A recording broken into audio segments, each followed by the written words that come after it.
Welcome to Layritz Park for the 2026 edition of the VISL Cup Finals weekend. My name is Arturo. Glad to be with you here first for the Tony Grover Cup for the Masters division. It's a rematch of last year's tilt with the Cowichan 49ers facing off against Vic West FC. The 49ers, once again, they do what they do in the Masters division in the Vancouver Island Soccer League.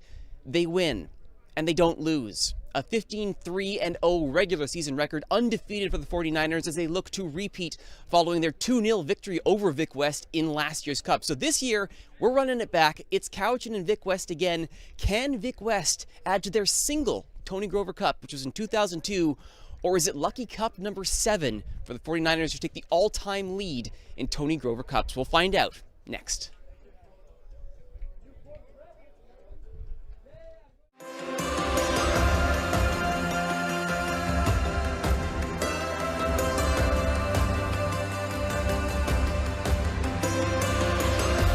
Skywalk for the ultimate Vancouver Island experience.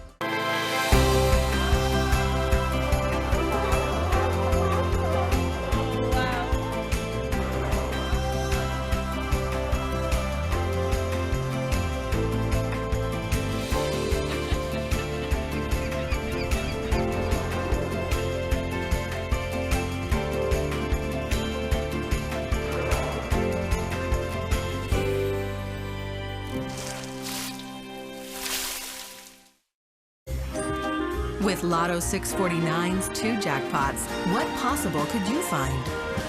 Play the growing gold ball jackpot of $10 million, plus the classic jackpot of $5 million.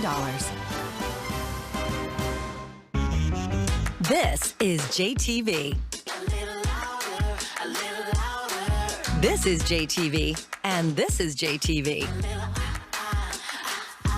Shop JTV Jewelry Television and JTV.com for amazing jewelry looks at unbelievable prices. Every style, every color, everything you love about jewelry. This is JTV.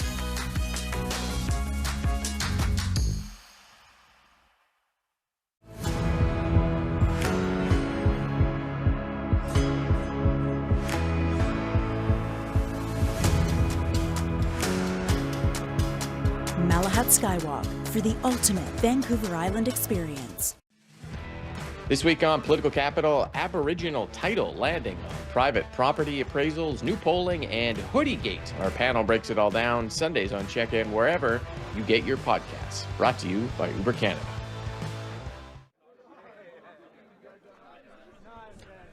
And there is Vic West for the traditional pre-game photo.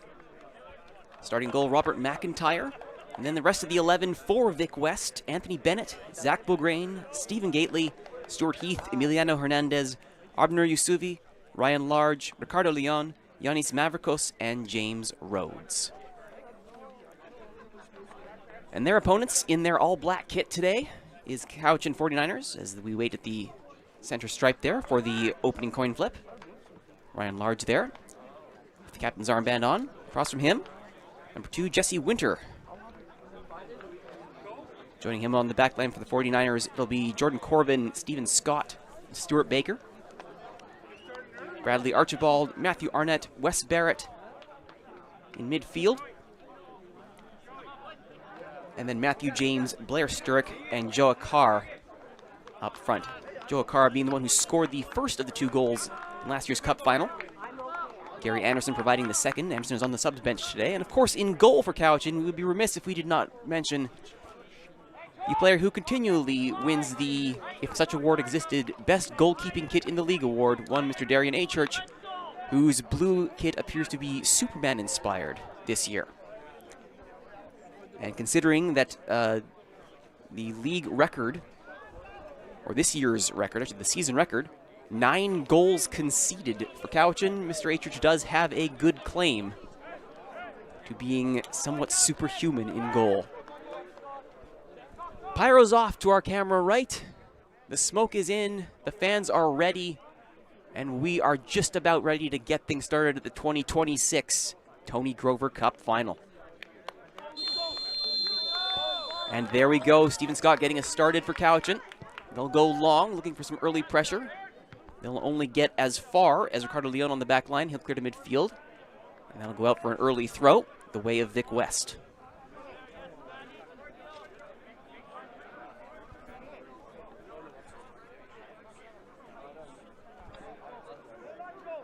It'll be interesting to see what Vic West can do to try and test this defense. Again, when you're up against an opponent who's only conceded on average once every other game over an 18-game campaign, you're going to have to try and test the keeper early and often.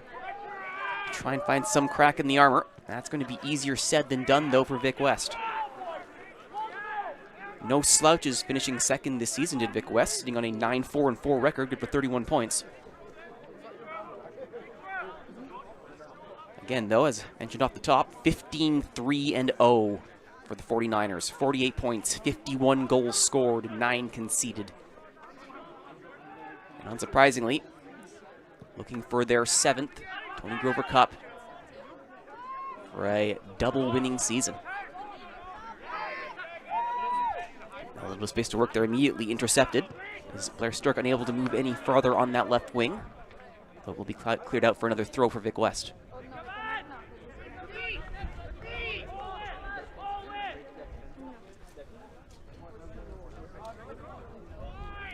A couple options here that could go up the line, go for possession, goes long, does manage to find friendly pair of boots, but immediately cleared off. Sturck doubles back, immediately pressured as well by his matching number 23, Yusufi. The back line now. Cowichan will build this up. Archibald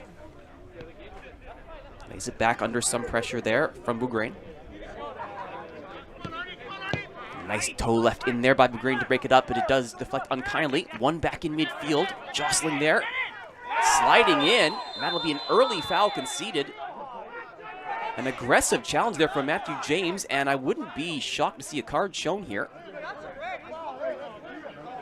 You can see there's quite the advocacy going on, and sure enough, there we go. Barely 5 minutes into this tilt, we've already got, as we'll see here, foul shown. This is really a no-brainer here. No need for James to dive in there that early or that hard. And he finds himself booked early on in this cup final. It'll be officially James in the 3rd minute receiving that card.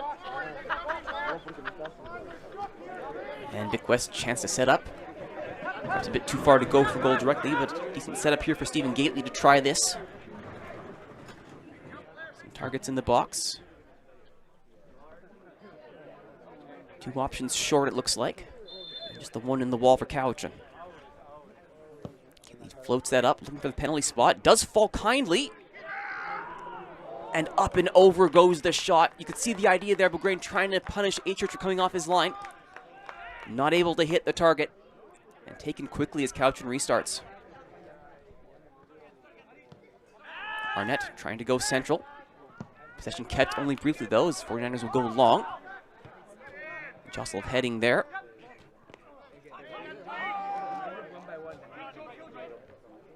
Turning and twisting away there, trying to get away anyway, was Joe Akar. Unable to do so now, Anthony Bennett for Vic West. Plays short to the captain. Right on Large. Large looks long. He wants to run on the left-hand side. He's found it. Unfortunately, flag goes up for offside. Not a bad idea. Trying to go for pace there. Trying to spring Gately on a good run.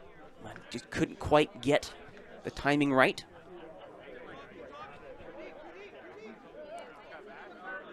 Earlier to that, though, Bougrain did have the best early chance of the match here. It was slightly before this, as you can see the offside there by Gately. Large's attempt to try and play him through. Good idea, a bit too much pace and a bit of an early run there. Before that, Bougrain, great chance to try and test A-Church in the net. But the contact was there, the accuracy was not. does remain the only shot even attempted so far. Again, we are only 5 minutes in. I imagine that stat will change considerably before the end of this. Strong midfield battle here is looking to win that one back. Was Stephen Scott. And though he was double teamed there, it does get flipped back to midfield. Bennett sends it directly the other way. Unfortunately, can't keep it in. It'll be a throw in on this near side for Cowichan. Archibald will handle the throw in on this side. Throws down the line. He's looking to try and get it right back to Scott. Scott listed formerly as a defender, now playing a very high-line target forward role. Nice little flicked header there. And James Rhodes trying to spring. A nice idea to try and spring Heath, just to find that channel in between the defenders. Not able to get it to land though. And ooh, a bit of an errant back pass there. And that will be a bit of an unforced error. It'll be a corner. First one of the match will go the way of Vic West from the far corner. You could see the idea there. In came the press from Vic West, and Cowichan wanted to try and find a way to play around it. Bit too much mustard on the back pass though. And it looks like this will be Abner Yusufi heading over to the corner to take this one. All the big options up from the back here, including one left short. Big West would love to strike early here. They go for a low corner. Little flick on, but that hits the wrong side of the near post. And A-Church will calmly fish that one out from the side netting, and Cowichan will get us restarted.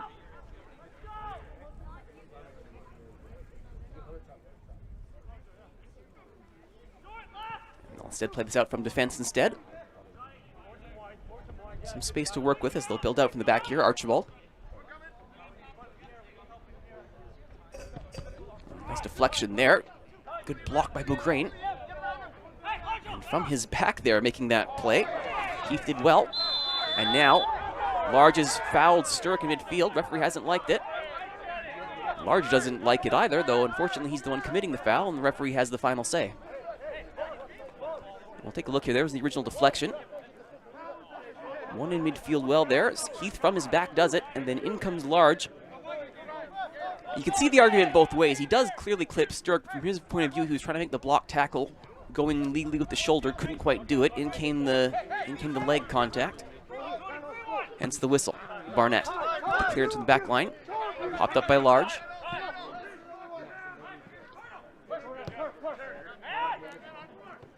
And nice job there as Corver was under some pressure with Barrett's ball being teasingly close to the Vic West press, but Cowichan breaks it. Now they move up the far side.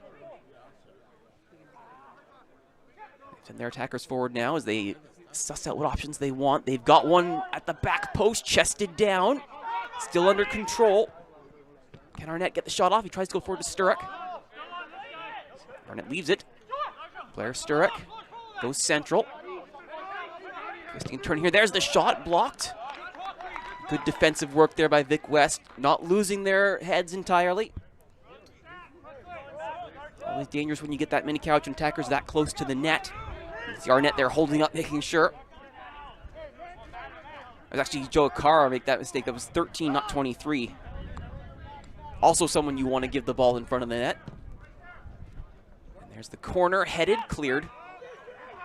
But things are not completely over now. It is Bougrain. Little tap back, Large. Goes forward. Is there enough for a counter here? Sprinting after to try and get that counter was Emiliano Hernandez. Instead, it will be thumped out. No nonsense defending there. And we're seeing the game plan for Vic West take shape here as they attempt to try and pull in their second ever Tony Grover Cup. Press often, hit on the counter. See if you can weather the storm.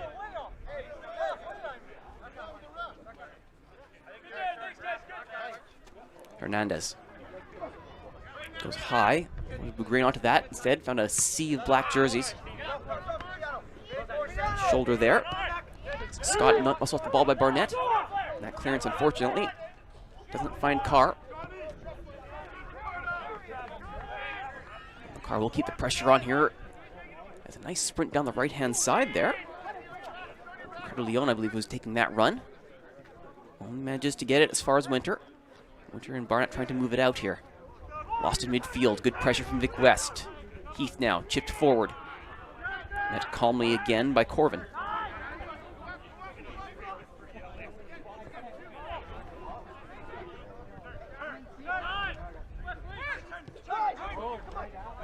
Barnett. Oh, he's looking to try and spring that one up the middle. He saw the run from Scott. Ball never made it through. Now large controls for Vic West. It's wiped off by Hernandez.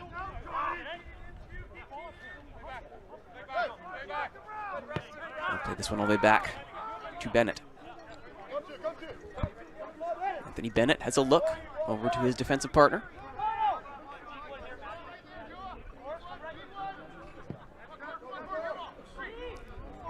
Looking long. Get past everyone, and Atrich take a touch. Play it out to Corvin.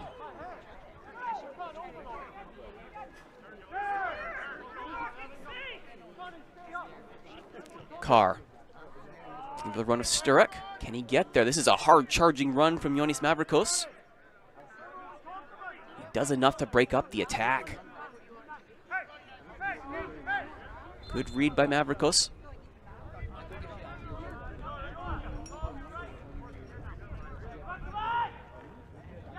Throw in. Immediately under pressure. Now cleared fully. And a good long ball finds the run of James Rhodes, who goes central. This is Rhodes with space. Nice sliding tackle, though. And Atrich slides out to cut off the attack. Another dangerous foray into the 18-yard box for Vic West. Rhodes that time, causing havoc. But the Cowichan defense holds it now. Flag goes up as quick response from Vic West, unfortunately, did not stay the correct side of the offside. Meanwhile, nice play there, and head in hands from Matthew James. Attempted to play that over to the left wing. Trying to spring Carr, see if he could start something, but unfortunately misplays it. Another throw in for Vic West.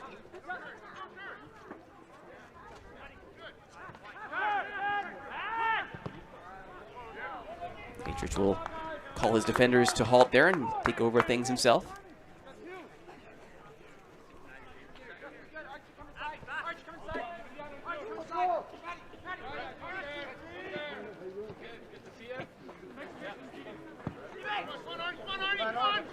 Scott with a little flick header centrally.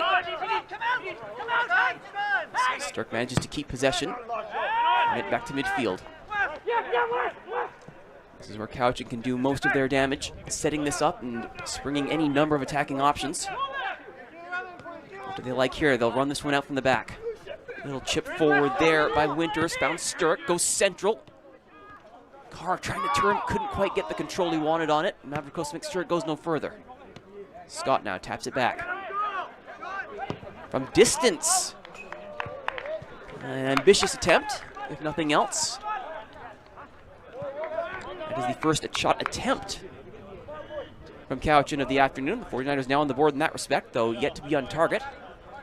And again, from this far out, it's an audacious attempt. There's a lack of pressure being put on midfield, so the time and space is there to take the shot, so really, why not? Unfortunately, the accuracy was not in line with the ambition on that one.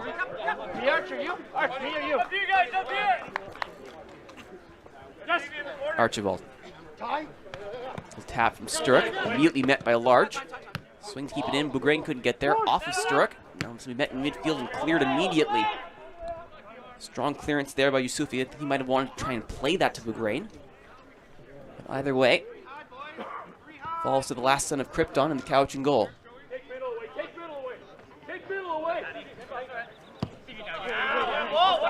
Flag goes up on that one.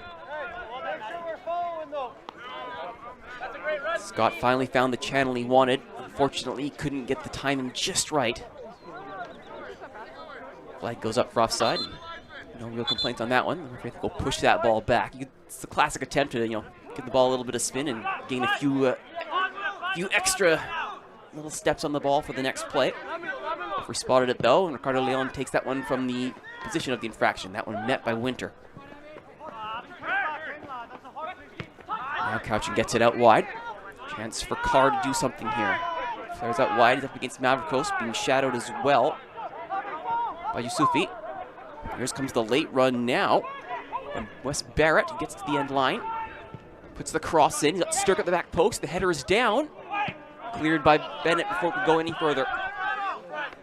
McIntyre not called into service on that one. Scott, what does he want to do here? He tries to go up against Large. He does. Shakes him off, goes out wide, but that's well met. Good read from Gately. The long follow-up, though, again, well off target. And McIntyre will get himself another goal kick. 60 minutes gone. Or in the 16th minute, make that. Cowichan 49ers 0, Vic West FC 0. This is the Tony Grover Cup final for the Masters Division of the Vancouver Island Soccer League. You can see in that banner behind McIntyre, it's Cup Finals weekend. Everything is being contested. At 2:30, the Sir John Jackson Cup. And once again, play host to an entertaining tilt. It's Vic West FC looking to continue their dominance at the D1 level in the VISL. Up against the Lake Hill side, who would love nothing more than to end that streak. Sturck finds Scott. There's the run he wanted. Scott gets past the tackle, and it's a very dangerous tackle last ditch, but it is clinical and well performed by Ricardo Leon, who makes sure that that is not a free run in on goal for Scott. Stephen Scott's been looking for that run. And now on the other end, the Grain not able to pull that one in. You could see the idea. They wanted that counter quickly to Vic West. Enough done there by the Cowichan back line to throw off the Vic West attack. Meanwhile, that one, Scott was definitely in an offside position. Didn't even run for that one. Carr follows up. McIntyre clears it quickly. Large gets into midfield. Beats Arnett to that one. But Grain can't win the follow-up. And now Leon heading it back in. Heath out wide. Some free forward. Right to the feet that time of Rhodes. Sets it up. Heath trying to bully his way through, couldn't make it. And now there's space in midfield. Barrett on the deck for Scott. Barrett this time going directly to the attack. Carr sees it, but that's well blocked. Mavrikos stood his ground, read it well, and immediately starts the counter. Low ball into the area. Met and cleared confidently by Corbin.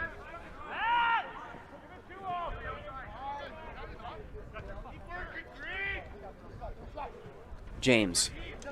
James, who currently has a yellow card to his name in the 3rd minute for a rash tackle.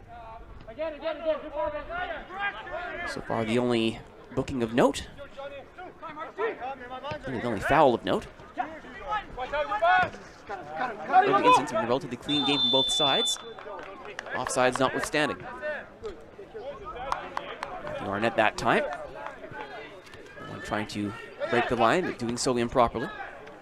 And we'll get restarted. Bennett and Hernandez from this near side. Now in comes Abnor Yusufi.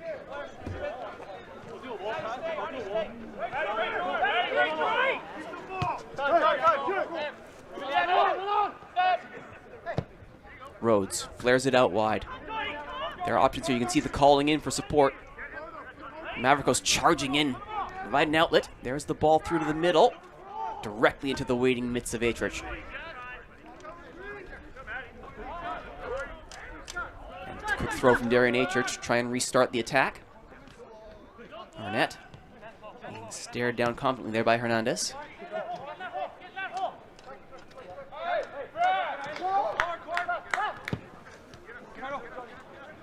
The long ball looking for Scott, the big target forward. Doesn't quite land him, and Mavrikos to send it back to McIntyre. Bennett. Hernandez. Watched by Arnett. He doesn't like his options here. He'll think about it a little bit more now with some help. And we'll go up the line. Keith was there, but so was Winter.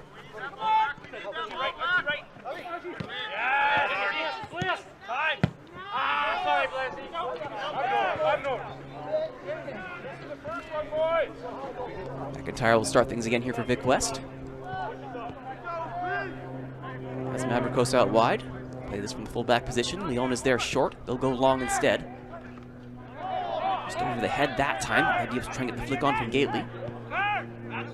And the other number 3, it's Arnett. Coming at midfield. You can see the idea there. He had targets. He had He had Sturrock and Scott there instead, well read and cleared. Barrett thinks about it, opts to go centrally instead. Winter. There's the return. Press from Gately forces Couchin further out wide. Sturrock back again. Corvin. Winter steps up. And just a hit Carr with that one. Looks for Scott on the run. He pulls up, gets out from a charging McIntyre. He tries the empty net, and getting a paw to it that time was McIntyre. Scott nearly managing to punish the aggressive keeping there from McIntyre, which to his credit, he got it right, and really he did need to, as we'll see here. Carr, lovely ball over the top here. Bennett and McIntyre try to close it down. Instead, Scott gets the free little chip. Might have been going short on the near post. But no chances taken there by Robert McIntyre. We'll have a quick chat with everyone before this corner is taken. Make sure everyone generally keeps to themselves while the jostling begins, as is traditional with any well-taken corner. And there it is, short near post, looking for the flick on that time. Might have been Sturrock. It did come off of a Vic West player, so say the referees, so they'll run this again.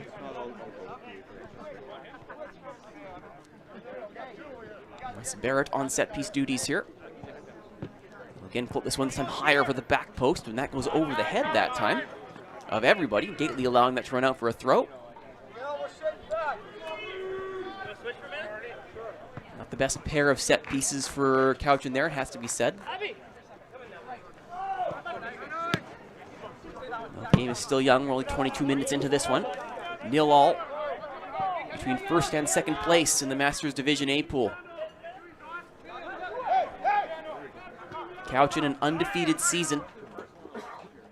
They've got the league title. They'd love a cup to go with it. That would give them 7 all-time. Only 3 things have stood in the way of Couchin 49ers winning titles since 2017. One was a dominant UVic alumni team in 2020. One was the Prospect Lake Lakers surging in and becoming a hot team at the right time. And the other was COVID. Can Vic West be the 4th thing that stops Couchin from reclaiming their trophy? James Rhodes with the right boot, looking back post. That's a lovely strike from Rhodes and a better save from A-Church.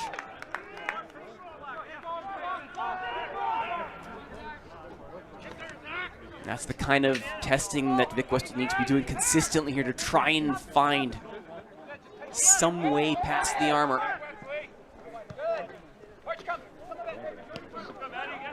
Difficult to do, but not impossible.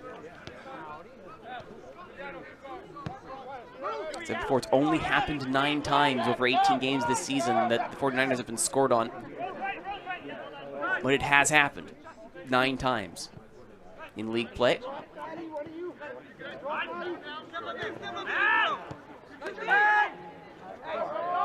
Large comes out second best initially, then keeps with it and wins it off of Arnett. Looking for the run here. He's found it of Gately. Keeps it in. No, it's over the end line. It's a good duel in midfield there. Wearing the captain's armband, Ryan Large for Vic West.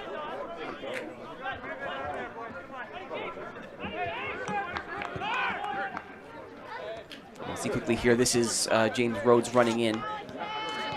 This is a lovely little striker. Does the little clip, gives himself the space and separation, and a lovely curl to the back post. A-Church equal to the task. Soaring through the air with the greatest of ease. And a long ball there intercepted by Hernandez. And back come Vic West. Hernandez wants somewhere to go with this. Does well to keep possession. That though gets past Rhodes. It's Heath. Winter getting in his face as well as is Barnett. Barrett to make that. Arnett was over somewhere else on the pitch. Arnett is charging forward now, waiting for a long ball. See if it arrives. As Baker and Barrett exchange the ball there. They'll go central now. Waiting for that is James. James wide. Archibald gives it back. Barrett Corvin. More possession here for Cowichan as they slow the pace down. Now they find Archibald. Archibald's cross is deflected. McIntyre will claim this.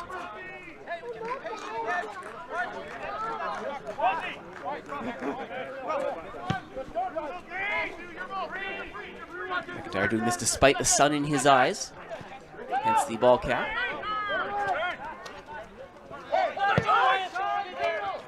Does make the pre-match coin flip suddenly very important. Do you want to defend with the sun in your eyes first or second?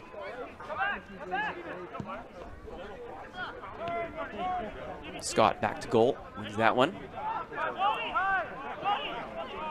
The watchful eyes of Lyon. Carr on the deck. I think they were looking for an offside there. It didn't happen. Barrett is onside. Keeps it low and gets past McIntyre, but there's no one at the back post.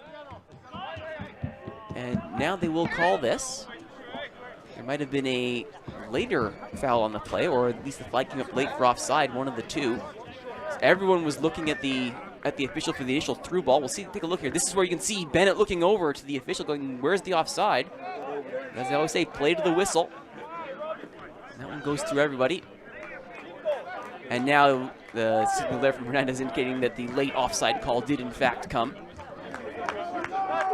So all was right in the end.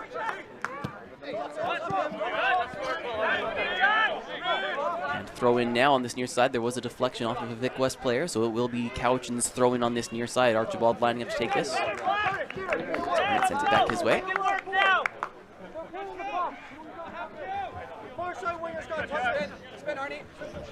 Over the head of Bugrain, that one goes. Peeling off the shoulder Bennett. There was Scott. First time cross low. Popped up and cleared by Leon. High ball here. Bugrain underneath it, as is Barrett. Barrett taps it back. Archibald through directly to Large. Nick West captain starts the counter. He's got his target in midfield, and now a long ball once again trying to spring Rhodes. He does get the shot, but it's directly at A-Church.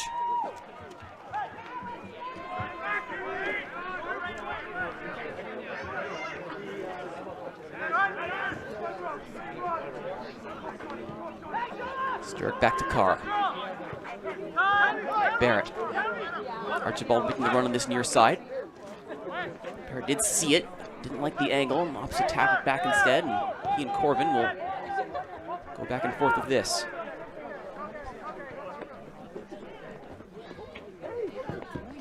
They go long. Arnott's over the head of their Hernandez, but Hernandez does manage to get the header to it. Not sure if he knew that his he lost his marker on the back shoulder, but either way, the defending was where it needed to be. And it's only a what might have been instead of what was for both sides on that attack. Thrown on the far side now. Could be taken. That deflection is loose. Hernandez will get this clear to Large. Again, they're trying to look to spring. This time it's Bugrain. Flag is down. He's onside. Bugrain, 1-on-4 here. Wants some help. It's arriving late. It's in the form of Heath. Back to Bugrain. Goes across the face of goal. But only manages to find a waiting defender in a black kit, as opposed to an ally in green. Barrett now has been all over this midfield. Trying to drive the attack forward here. James taps it forward. Sturrock sees the run of Carr. Hits him. Mavrikos peels off to block the eventual cross, and it does cause Carr to think twice about this. Good angle there from the Vic West fullback to stop the attack. Winter, last man back. Corvin, now providing support. Archibald is there as well. Arnett sliding in as Hernandez, making sure it doesn't get to him. Throw and taken quickly by Archibald as they'll get right back to the attack. Arnett, first time cross, right into the waiting mitts of McIntyre. Quickly throwing that one out to restart it. I think perhaps a way to get through, and that one was looking for Heath, but it was behind the last defender you had gone through. James. Corvin. Corvin goes long. He's thinking about Scott. Flag stays down. There's once again a thought of an offside there. You can see the hesitation from the Vic West back line. Sliding in though is Leon, making sure it goes no further. Barrett, James, Carr, Joe Carr, Blair Sturrock, Wes Barrett. Thought about the shot, then brought it back. Still under possession. Your heavy centralized location for Vic West. They've clustered all the defense, all their midfield into the center. There is space on the wings here for Cowichan if they can see it.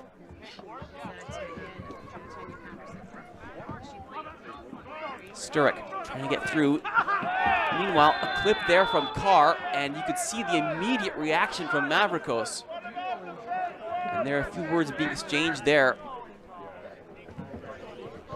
As well, Sturrock is down. Mavrikos went down in a heap. And that will bring on a physio to take a look. You could hear it and you could see it when that contact happened.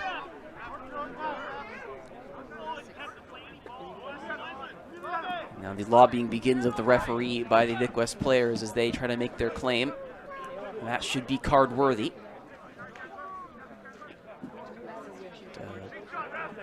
Large's attempt to influence seems to have not swayed the opinion of the referee. Mavrikos has managed to make it back to his knees, but is now gingerly trying to get onto both feet. Carr helps him back up.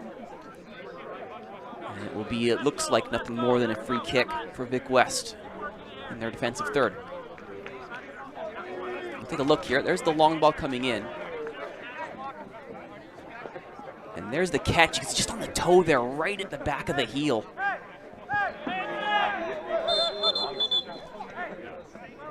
I'll do that again.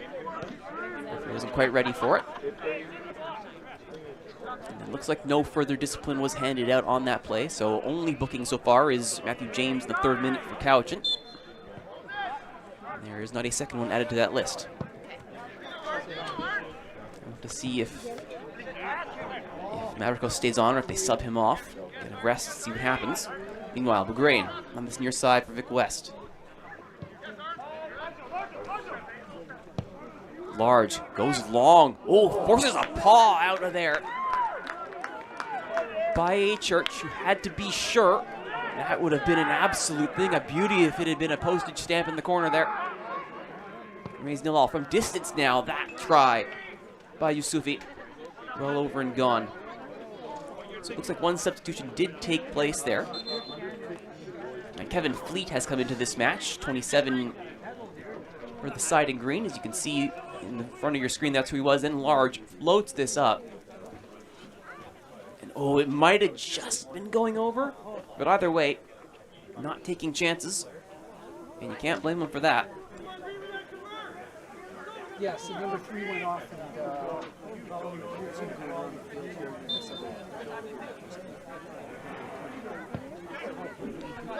Church gets restarted. Fleet there. Met quickly. And in that time, another substitution also, this time for Cowichan as they bring fresh legs into this match. It'll be Jake Byrne, 29 in black, having stepped into the fray.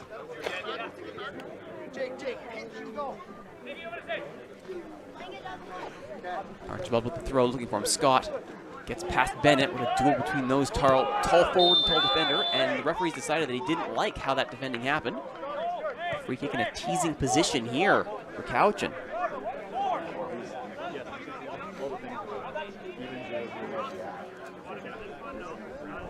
Sturrock came out for that one.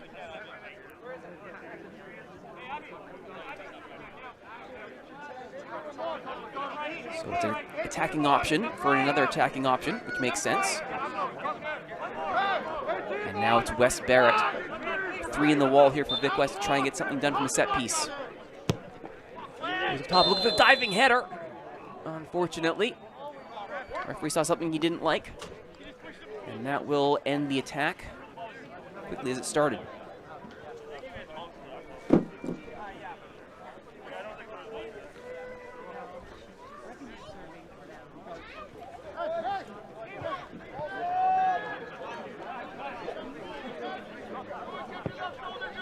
McIntyre goes long.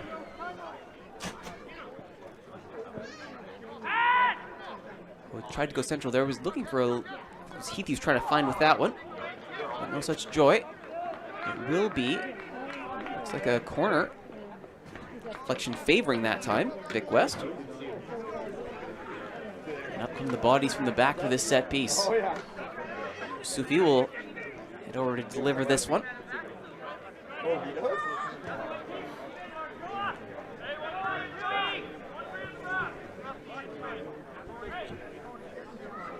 Nil all, 35th minute, 10 minutes to go until halftime. One substitution for each side. One necessitated, easy for me to say, by injury for Vic West. Mavrikos out. Here comes Fleet. And here comes the delivery from Yusufi. Strong punch there from A Church. Danger not over. Second phase ball here. Vic West keeping it live at the edge of the area. Leon's header in. Cleared strongly by Baker. Vic West not giving up though, keeping the pressure high. Large has Heath with him. Puts the cross in, targets the back post. But the flag goes up for offside. It might have been Rhodes possibly who jumped the gun there. Either way, free kick for Cowichan. When you come into a cup tilt with first versus second, you're looking for a tight affair, and that's what this has been.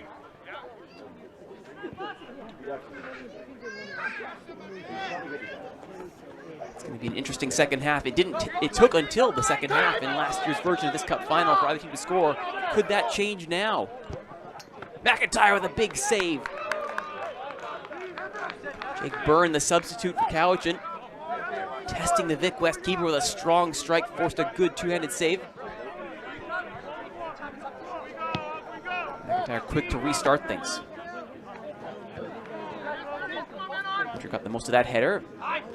And the fault from Archibald to Barrett. Scott back to goal. Bennett wins it cleanly. Large. In comes Bougrain. Off to flare it out wide instead. He's got a long run here started by Gately. Gately, nice little cut back, trying to get around Baker. And Large gets way under that one. You can see the intent. He wanted to try and go top corner.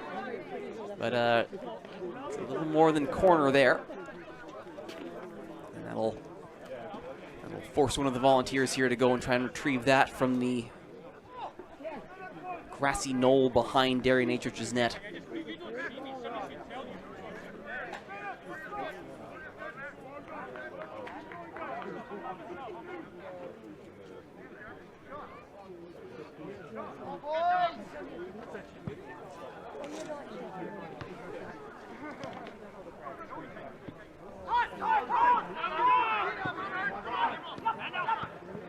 Well blocked there. Bird a chance to do something here on the counter. Against Fleet, the other substitute. Barrett. Out wide from Corbin. Met well headed down. That could have been a dangerous through ball. And blocked by Large. Vic West directly back to the attack. Large has been everywhere in midfield for Vic West, and he has to be. And thoughts of a foul there is down in a heap. Went Gately. Referee wasn't interested. And it's Cowichan the other way. Carr having a look. Goes his gentle ball into midfield. Wants Archibald to move forward with this, and he does. Byrne on the far side. Blocked by Fleet. A throw deep here for Cowichan. 7 minutes plus whatever the referee sees fit to add on in this first half. Looks like they will try and set up something here as Joe Carr will take his time. It will be a throw. It didn't quite get over the end line. But that won't stop Carr from uncorking something from distance. Might as well be a corner with that throw, but waiting for it. Nice little flick header. No nonsense. And Heath manages to pressure Archibald enough to get that one forward. Gately goes long. It's found Bougrain. It's a lovely ball. Bougrain takes a look. He's got a couple of options forward. Opts to go to midfield. He has help there. That's where Yusufi was, who goes out wide. Mavrikos back on the field now. No worse for wear after the earlier clip on the ankle, which is a good thing to see.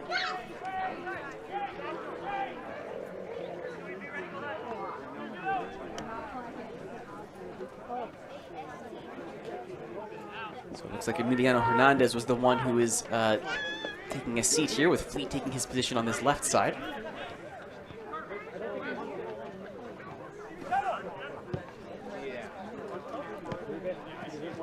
Scott back to goal. Nice little layoff there. Asking James to run forward with this. Sturrock in midfield.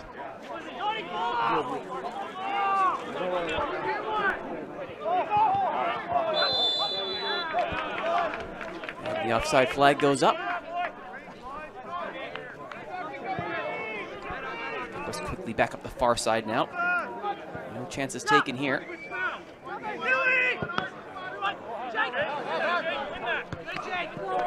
And that long ball goes directly into the spectators' area.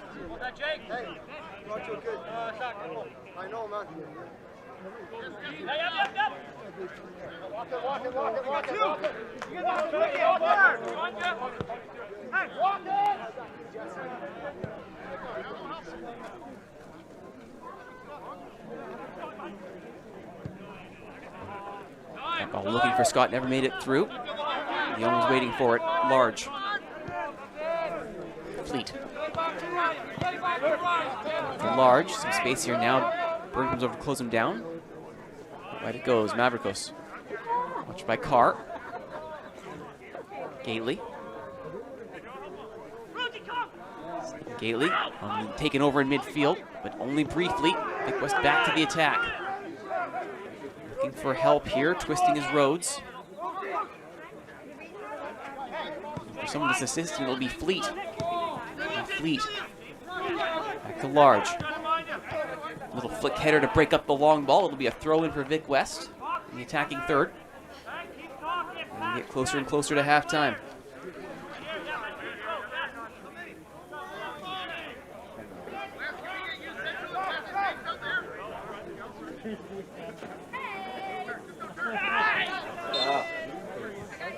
All down on the deck there is Winter.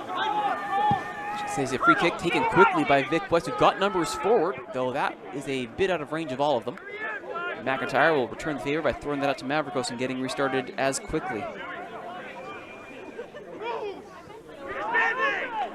Leon. Just looking for a way through there. Going to get through that midfield. We'll try again. This time a longer ball. Still met, that time by Baker. Winter. Back to Church.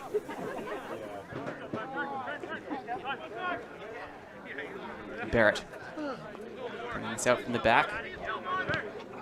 One midfield engine running into another there is Large. It's a leg in. Bugrain feeds it back.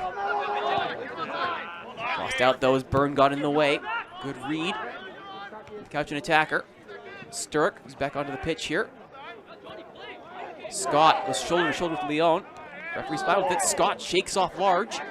Fleet. Last man back with Bennett. And the flag goes up for offside as Bugrain saw the chance for a counter but jumped the defensive line.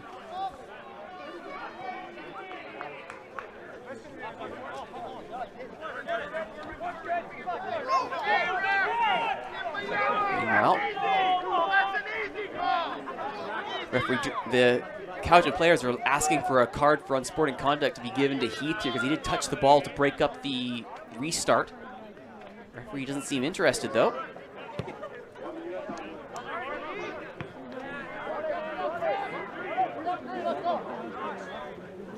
Over goes Corbin to deal with this. Manages to escape the rushing challenge of Gately, who goes chest first onto the pitch. And down goes Sturrock. That'll be a free kick for Cowden. Final minute of regular time here in the first half. Cowden 0, Vic West 0. And they've actually decided that will be it, it looks like. No, it would be a yellow given to Gately, possibly for dissent. The play hadn't restarted yet, so I have to assume it was Gately wondering why there wasn't a foul called when he went down. They're down with Sturrock. Leon was upset. I don't think Leon was the one getting carded. It was Gately who'd gone down earlier. You can see there is the turn with the card, looking over towards Gately. Byrne does manage to keep that in, but unfortunately no one's behind him to support the run. Now Fleet, you hear the shouts of "go forward" coming in here, and the Vic West midfield obliges. Mavrikos out wide.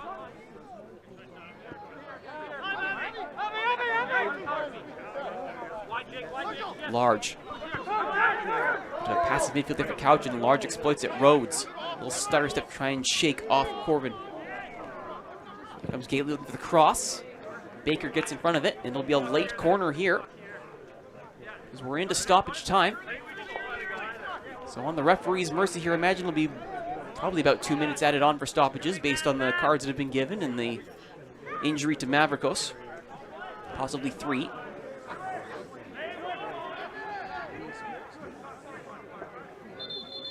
And just being told to get things moving here.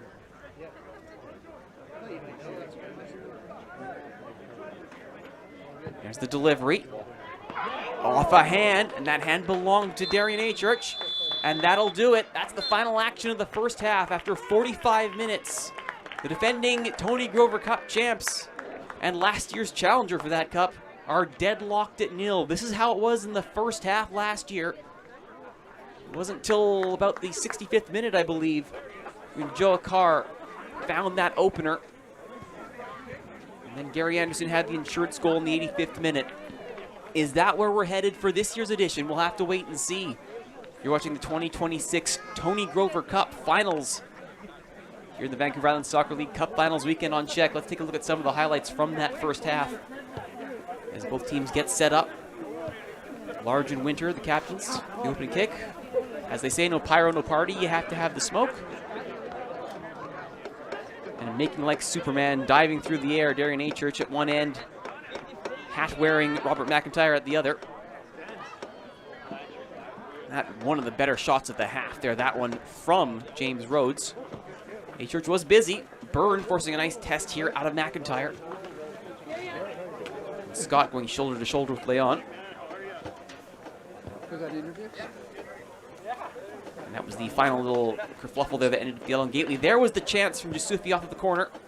Bennett was there, and fortunately, so was the man in the Superman-inspired kit. Halftime. Couch at 49ers 0, Vic West FC 0. My name is Arturo. I'll be back with you with the second half in just a moment.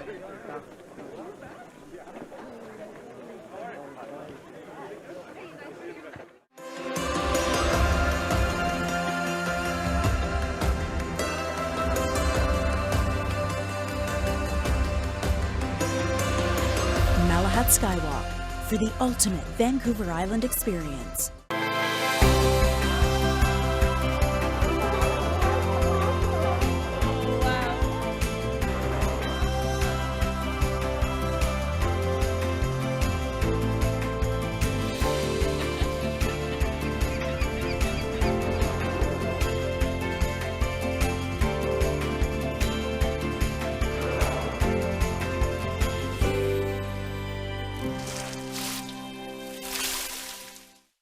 Alderson aged cheddar's unforgettable taste and sharp flavor takes time. Some call it art. We agree. It's a true masterpiece of patience and the finest craftsmanship. Alderson, great things take time.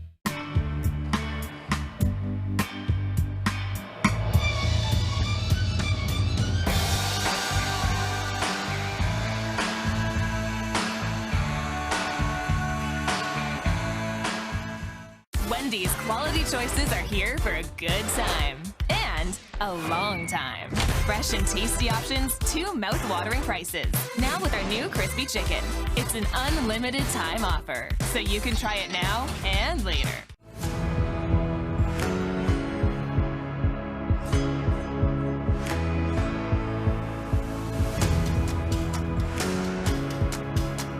Malahat Skywalk for the ultimate Vancouver Island experience. A way for us to become the best version of ourselves is to focus on our health and do the best to improve that. Come on the adventure of a lifetime while discovering the path to true health and well-being. Health Explored. Saturdays at 8 on CHEK.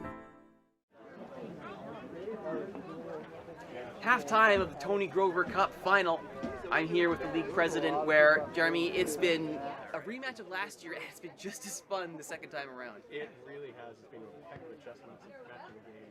I'm looking forward to the second half.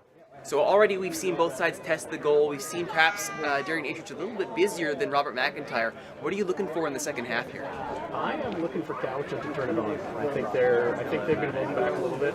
I think they'll go into the dressing room, come back motivated, hopefully put some more effort on there. This is a team when you go 15-3-0, you don't tend to play possum for too long. Eventually, the 51 goals scored in the regular season begin to show their talent here. I would think so. I would think we're going to see a much more eventful second half.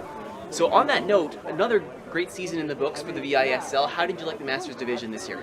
I thought it was great. I mean, it's really good to see these guys who are sort of in the, I don't want to call it the twilight of their career, but the advanced stages of their career, still playing at such a high level. Yeah, don't tell them it's the twilight of their careers. They'll never believe it. Never use those words around them. What are you hoping for in years to come here, especially in the Masters division? I would like to see continued enthusiasm, continued growth in that division.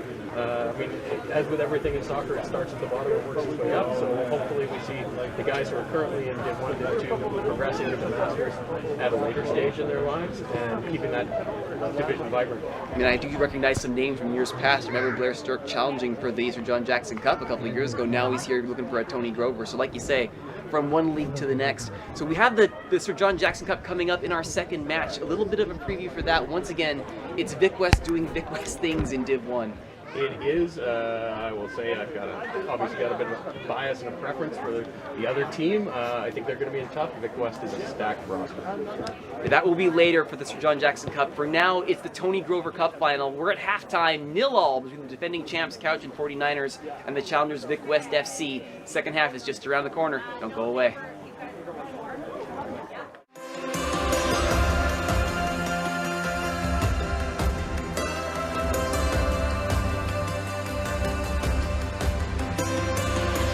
Malahat Skywalk for the ultimate Vancouver Island experience.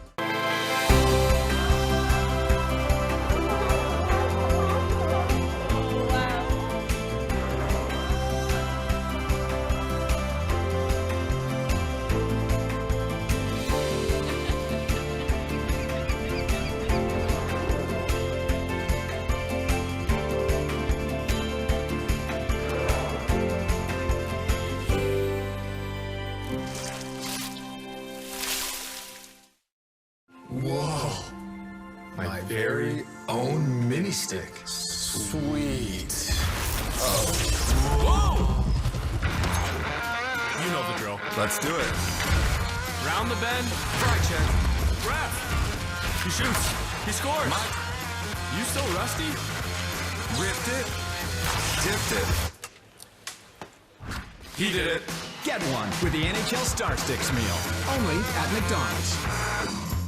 How do you measure a country? By those who build it. For 60 years, the measure of F-Series hasn't been the trucks. It's been the people who depend on them. Now get $6,500 in rebates on this F-150.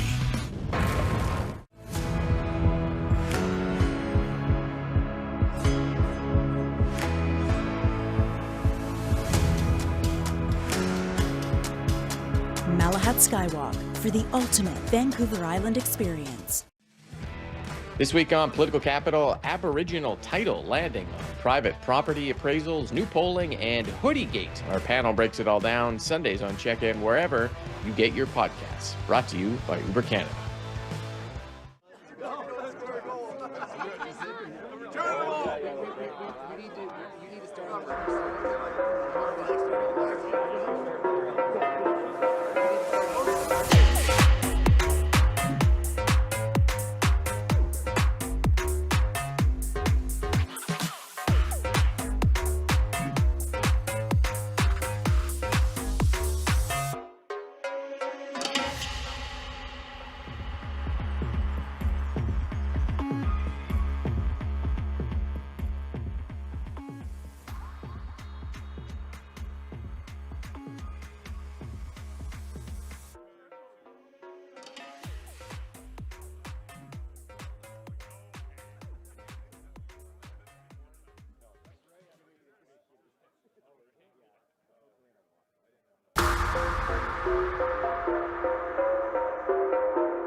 Halftime between the 49ers and Vic West, Tony Grover Cup Finals.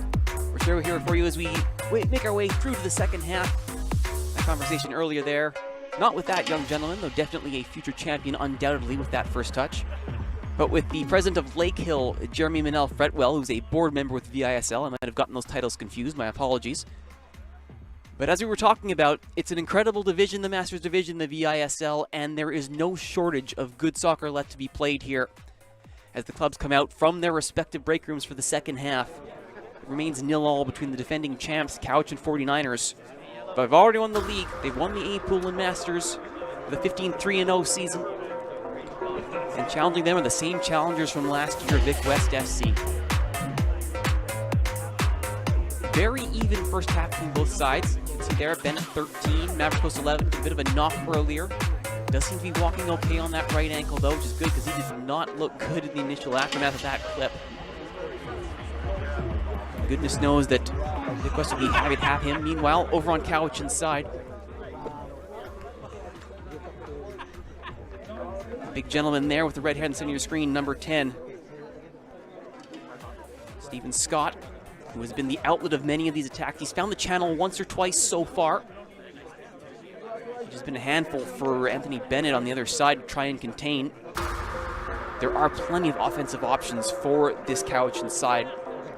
On their bench today, they have Gary Anderson, Doug Nestor, Mike Carroll, Jose Muro, Todd Bass, Neil Rowlings, Mike Minkler, and of course, the one and the only, Mr. Tyler Hughes.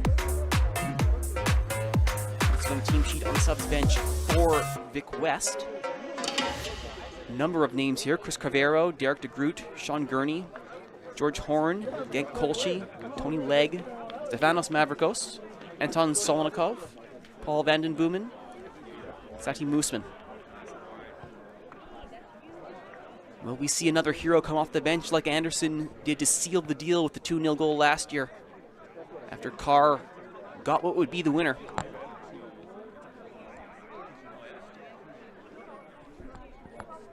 As you can see there, Ryan Large, who's been an absolute, I mentioned it before, an engine in midfield. The duels between him and Wes Barrett for Cowichan have been wonderful to watch from a tactical perspective. Both teams living and dying by what they can control in that midfield. And between Large and Wes Barrett, there is some excellent, oh yeah, watch this going on between the two sides. And no, your eyes do not deceive you. That is indeed Superman. No, wait, that's Darian A. Church. My apologies. In goal for Cowichan. The busier of the two keepers. He's had to be very mindful of the corners of his net. Excellent chance we saw in the highlight pack to end the first half. A wonderful strike by James Rhodes. Testing the corner. And there he is, Large. Leading out. Stephen Gately, Stuart Heath, as they get ready for this second half. It'll be Vic West in the green kit with the black shorts on your broadcast left.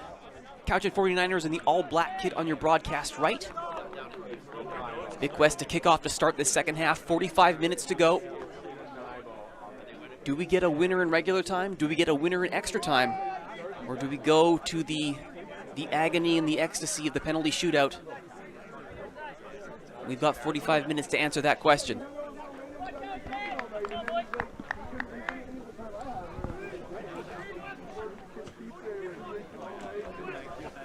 Referee check to make sure everyone is ready to go.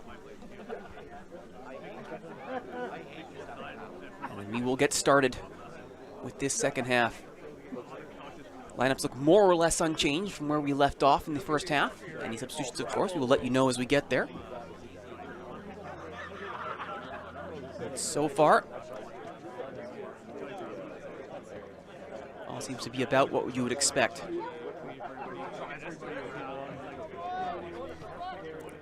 And whistle to the lips, we get started. Second half is underway. Vic West immediately going long, looking for Heath, knocks it down. Finds Rhodes, goes over the top, Heath return ball, lovely defending there, and he had to get that right to Jordan Corvin. In the area with an attacker in full flight, that's how you get defense up early, and how you can get penalties out of a seemingly nothing play. Good long ball to start from Vic West, and now they will recover in defense. As Yusufi doing that. Meanwhile, the man on shouts as Ricardo Leon gets rid of that. But it's a poor play there. It's a little bit of a mishit. And it'll be an early throw-in from deep off of really nothing for Cowichan. Joe Carr. We'll wait for help for this one. Thought about the quick restart. Thought the better of it.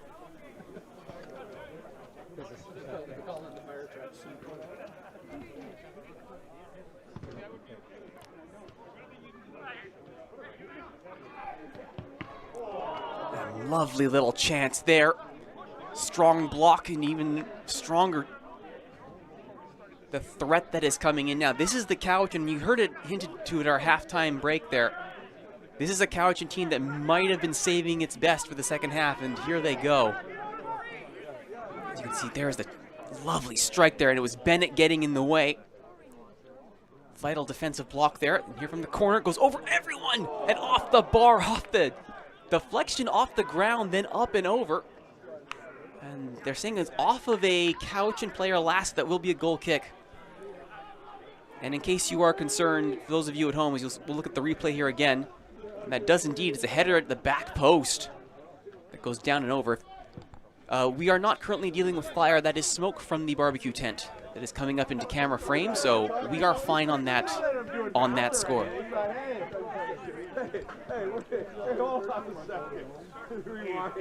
I believe it's Prospect Lake Youth Soccer who are in charge of concession today, so good for them. Meanwhile, back on the pitch, Zach Bugrain at the corner. He's operated a lot out of here so far in the first half. What can he do in the second? Large.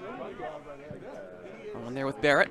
That's the duel that I was talking about. That's the one where likely this game is going to be won or lost. Mavrikos, he sees the overlapping run, opts to see it off, now goes Gately. And he'll go right to the end line, they'll have to play it. And from the very back of the pitch, Cowichan trying to reclaim possession here and calm things down after that foray. Now they go up the middle. Scott back to goal, it's past Bennett, in comes Leon to make sure nothing further happens. Mavrikos up against Carr. It's Gately back inside. Mavrikos on the run here. Carr brings him down again. Referee's fine with that one. It was shoulder to shoulder, he said. And Scott, first time ball, finds the channel run there. Wes Barrett. He sees the Arnett here on the left side. Arnett's flipped wings here to try and offer a different look to the attack. And so far, this is looking different. Scott now, who's dropped back.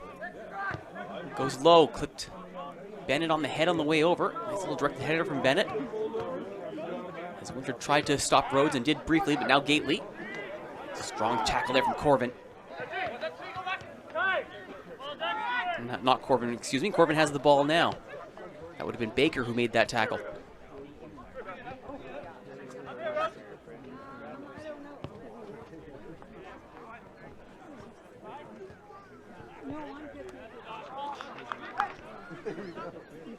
Attempted long ball goes nowhere that time.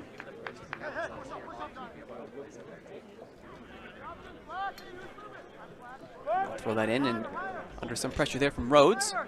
That's back to A-Church. Yeah.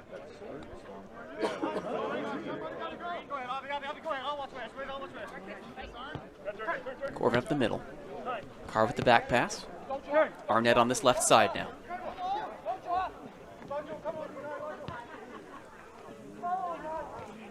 Bennett gets sure to get rid of that as cleanly as possible and does. And now the long ball looking to the run here in full flight is Bougrain. But up to the challenge was Archibald. And Achurch will shield the ball and make sure nothing further comes from that attack. And there is some shouting there from the Vic West bench that there was a hint of illegality about that. None of the referees seem interested though.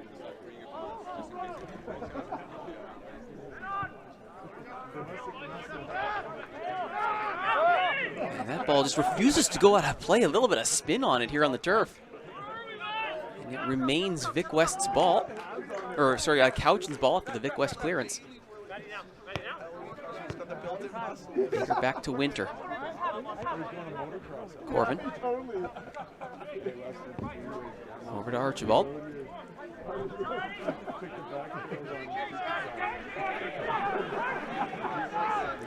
Now the run begins here, trying to get all the way through himself, but ran out of space and well defended. Only as far as Corvin, though. Scott.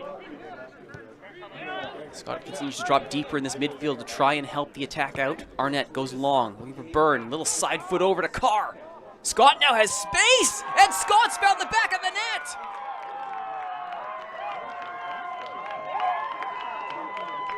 A little shift in position and a little shift of the shape of the attack, and Cowichan have their opening goal in the 52nd minute. Right as the clock turned over, it is Stephen Scott, the big number 10. As Carr sets him up, it's a lovely job by Carr to find the channel. McIntyre has to challenge there. He's really got it, or else it's going to be a free shot with even more time for Scott. Unfortunately, McIntyre doesn't quite get the block right. And at that distance, not quite is not quite enough.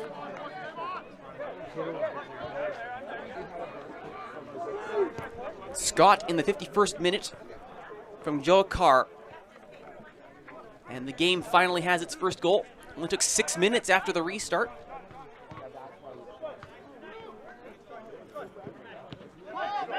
And now Vic West, they've had plenty of looks at the Cowichan goal. They need to make those looks count now, and they'll need a few. You'd have to think. If Cowichan have decided they'd like to start scoring now, that might be a difficult thing to stop. Meanwhile, the back pass, high press from Vic West as they're looking for any way to try and force a turnover.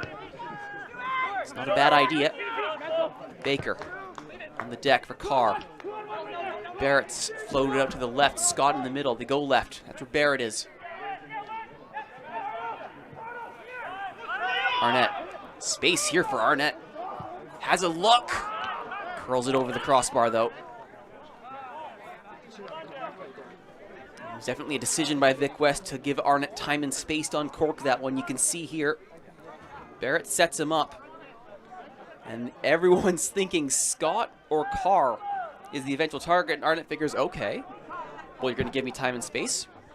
Righty-o, then. Unfortunately for Arnett, not able to hit the target on that attempt. It remains 1-0.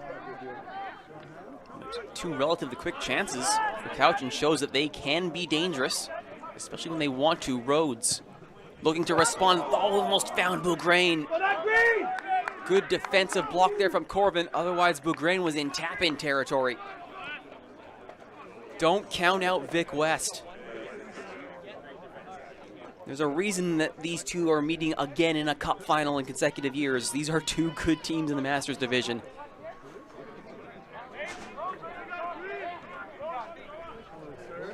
And here's the corner. They go short. Heath, a little back heel. And there was some thoughts about maybe deflected off of Winter, but nope, they're going to say it was directly out. And Achurch will get the goal kick out of this. Taken short. Looking to try and catch the Vic West defense on the slow move back. Arnett out wide. Large marshalling the midfield here. Looking for Carr. Flag stays down. And he can't get past McIntyre. That time McIntyre got the block exactly correct. And manages to stuff Joe Carr on what is a do-or-die situation for Vic West's chances here in this cup final.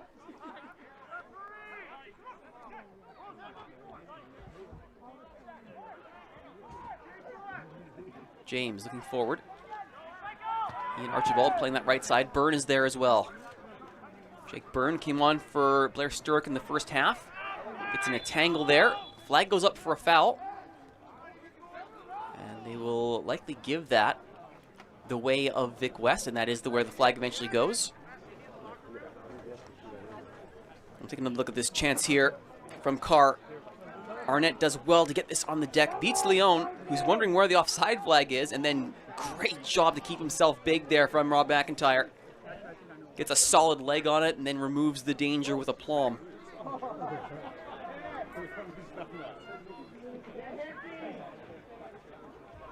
So it is a foul in favor of Vic West in the far corner, which Anthony Bennett is standing over as they sort out the after effects of that situation. Now, Wes Barrett has actually come off the pitch here. I don't know if he was subbed off or something of a kit issue. He is jogging off the pitch here. And they brought on a sub to replace him. Carr now again tested. What a test again from Carr as McIntyre comes up big for the second time in a row.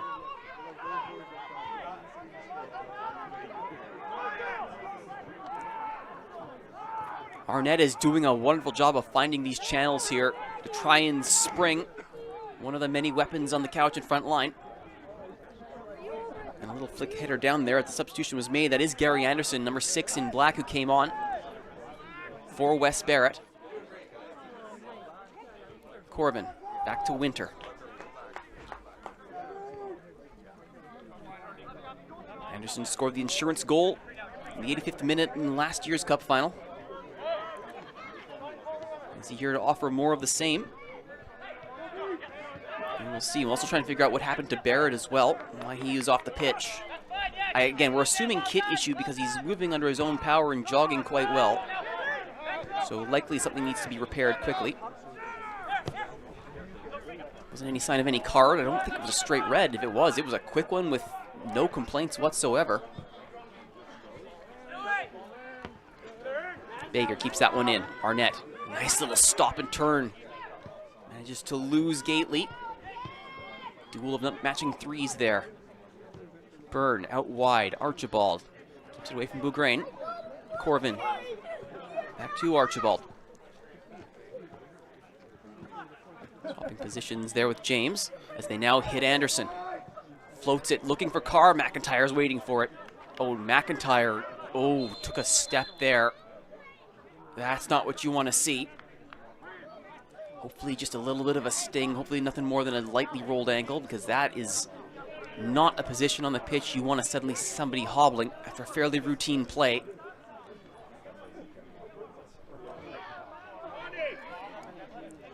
As the referee has a chat with McIntyre to see if he's still good to go. Here was the big save. Anderson tapping it over to Carr. Massive save there to keep this a 1-0 game.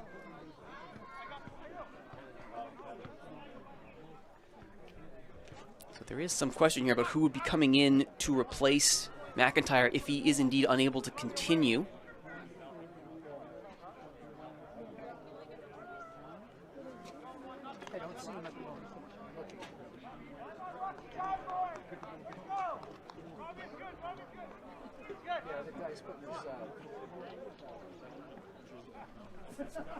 McIntyre looks like he's going to keep going, though.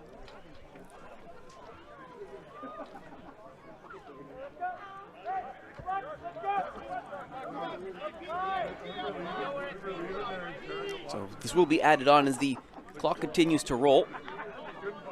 This will be added on in stoppage time at the end of the second half. For now, it'll be a drop ball played by the referee, and Bennett will get us restarted.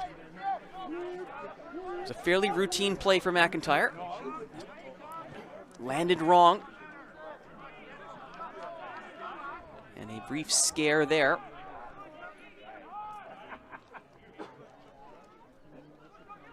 And Vic West will be further incentivized to keep the ball away from the back end. And that ball does cross the end line. It will be a goal kick, which I have to imagine Bennett might be on goal kick duty from here on out. And indeed, he gets that forward. Away goes Yusufi. Plays it out wide, Leon. Doubles back, does well to shake off Anderson. Nice little move. Like a half Cruyff turn almost. But unfortunately, the follow-up a little bit lacking.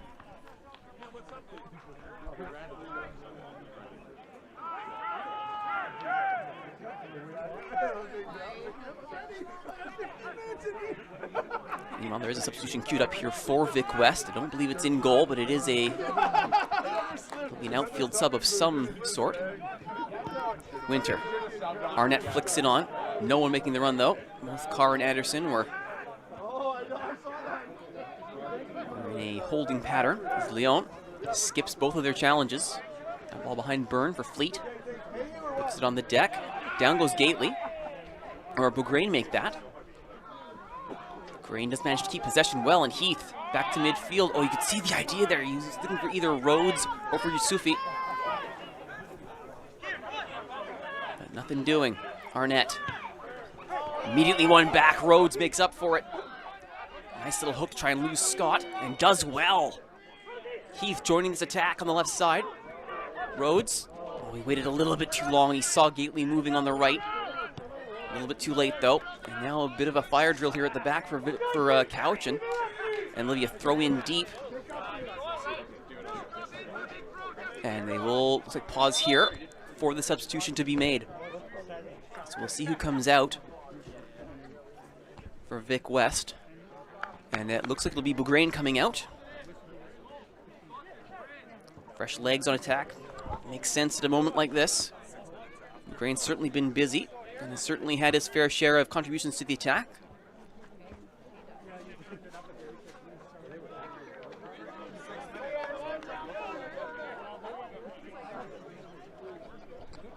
As we hit the 62nd minute, down by 1, Vic West. That throw in does not reach the intended target. They'll try again. Gately goes through the middle. They might run this whole thing again. No, it stays in play. Gately on the volley, headed clear. Large goes through. Little hook back.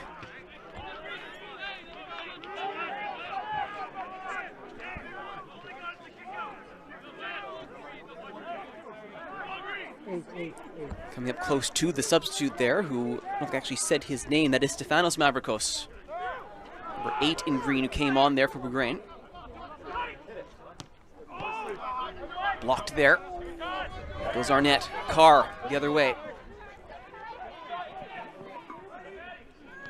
It's the other Mavrikos, actually Stefanos, not Yannis. He's still on the pitch. Double our Mavrikos count now. Nothing a broadcaster loves more than double last name.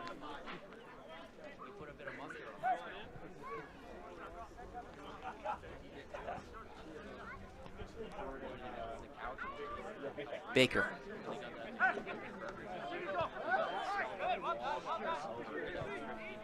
Corvin out wide to Archibald. He'll play this back. It's a little bit of time wasting here from Cowichan as they try to eat up what seconds they can. They do have the advantage of being up a goal. They can afford to do this, but they cannot rest on their laurels because you'll get moments like this. Yannis Mavrikos there with a nice block. Does end up in a throw-in for Cowichan. Baker will calmly walk over and take this. Stuart Baker. Got Scott in the middle, Arnett near side left, as well as Carr and Anderson in behind both of them. Carr taps it forward. Bennett is waiting for that. Good read there from Bennett. Large in midfield, gets past Scott, has Carr on him. Calls for handball there. Not listened to by the referee, and a little turn from James. Matthew James puts it on the deck. Waiting for that was Fleet. But it bounces through. Byrne helping it. James from distance. He's really more hopeful than anything. It does result in a goal kick. And more crucially for Cowichan, keeps the ball in the attacking end. As time ticks down, 65th minute now. Cowichan up 1-0 on a goal from Stephen Scott in the 51st minute.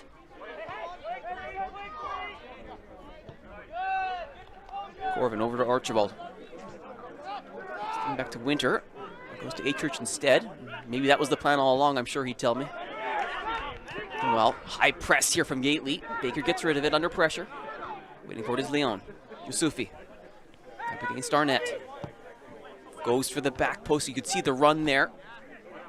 Heath blocked. That'll be a corner for Vic West. Stefanos Mavrikos with that run there on the back post. You could see the idea there, head full of steam, put the ball at the back post, I'll be there. Were not for some clutch defending there from Couch, and that might have very well been the case. Yusufi now up against that man there, Darian Church.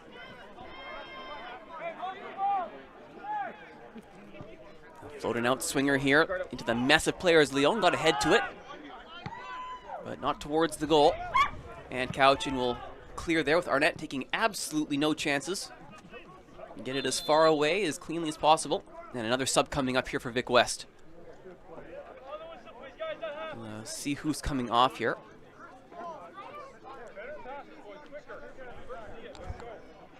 And it looks like it's going to be Leon coming off here, so they'll bring off a defender. So Ricardo Leon will take a seat. And some more offensive muscle joins the fray.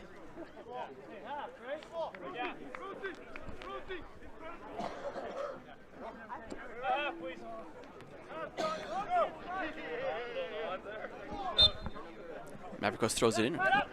Giannis Mavrikos, I should say. I have to clarify that. As it's Derek DeGroot who comes into this match for Vic West, number 22 in green. Immediately joining the attacking fray, so they will be running light at the back. And is that immediately going to be a problem? Is big shove there from Carr. That's going to get him an easy booking. Two-handed shove towards the defender while attacking. That's an easy call for the referee to make. Carr doesn't protest this too hard. Here's the initial cross. Mavrikos is there, and Carr's argument, I'm going to say here, is probably that Mavrikos collided with his own keeper more than Carr was involved. Though there's definitely contact in the end of that play, so there is grounds to issue call the foul, and the card, referees decided, is more of a, I have to imagine, for accumulation. That's not the first time that Carr and Giannis Mavrikos have collided over the course of this contest. So 67th minute. That puts Carr into the book.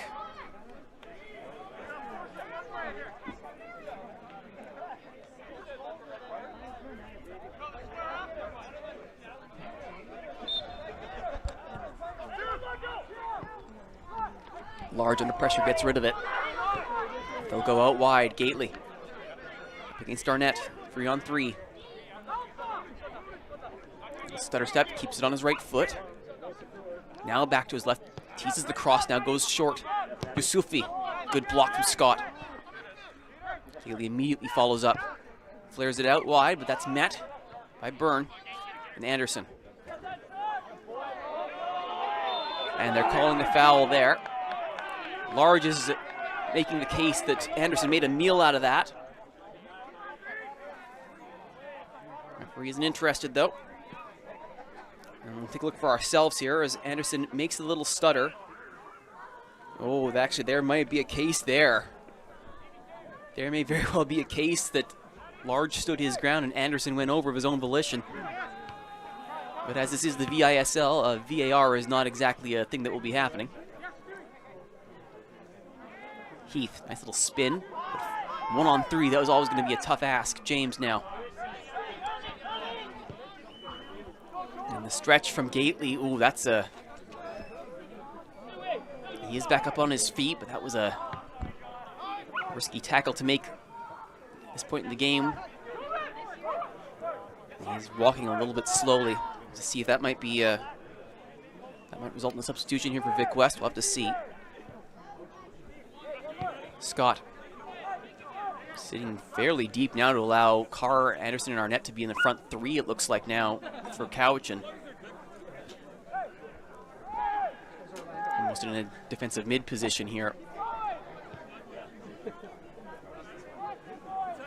Backline remains Corvin, Archibald, Winter and Baker. Speaking of Winter,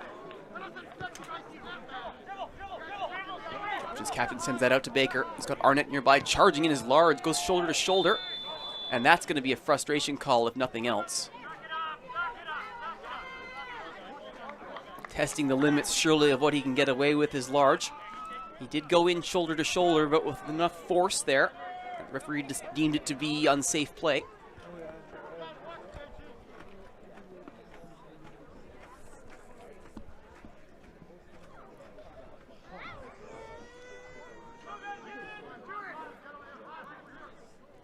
And Baker here being waved on by the referee, has to be careful. Doesn't want to get a yell for time wasting.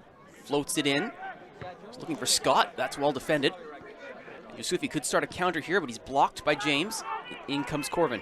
James back in. Carr! All alone, but because he was offside would be why he was all alone. Flag goes up as the ball goes over the bar. And McIntyre, though he was there for that Carr chance, once again slow to get up. There's the header. And you can see the little hop from McIntyre. He is still not over whatever tweak he picked up earlier in this match. Still bothering him.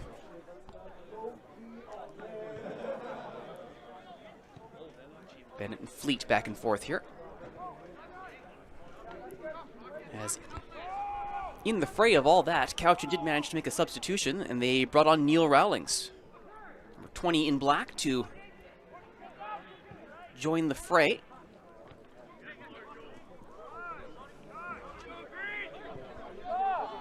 Meanwhile, flag goes up for offside as the substitute, Derek de Groot, went for a charge there beyond the line, but he was very far beyond it. Most people would call offside.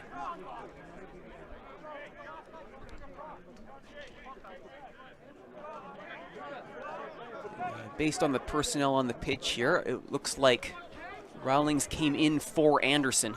I don't see a 6 black on the pitch anywhere. And Fleet manages to save the corner. Oh, did he save the corner? No, it did hit the end line, says the assistant referee on the far side, so it'll be a corner for Cowichan.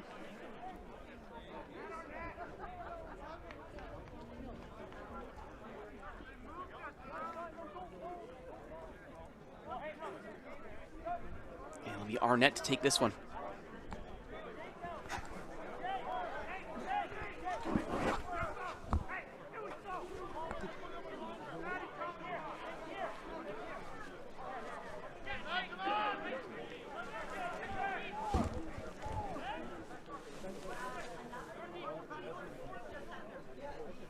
Arnett's delivery. It's near post. Little flick. Nice little clever back heel flick there from Corvin. Minus the part where it didn't get through the bodies. And they'll run this whole thing again. Cowichan happy to take this set piece as many times as they need to. 73rd minute, up a goal in a cup final. Corvin again tries it. Misses it this time. And there's more than a few shouts there for handball. Referee doesn't listen to them, and Scott's attempt at the back post as he looks for his second. Hits side netting only. There were quite a few protests there from Vic West, and they're still not happy about that. And that's actually, that might be a dissent. Nope, substitution. Referee puts hand on pocket and blows whistle. You immediately think the worst. Meanwhile, out of this match will go Stefanos Mavrikos. And who else will be coming out here? Just waiting for the players to make their way to midfield.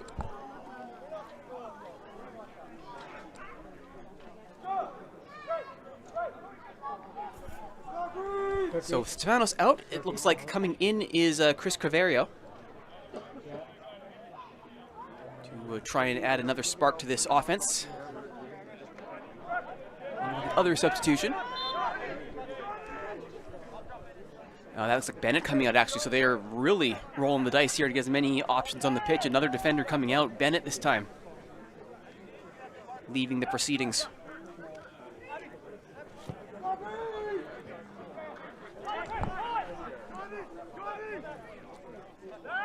Stutter step there, but doesn't go anywhere.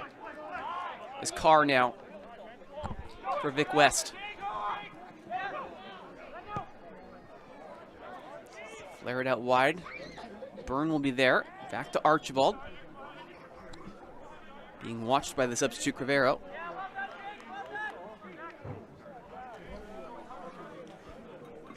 So Rhodes has now moved essentially into a back three with Fleet and Ioannis Mavrikos.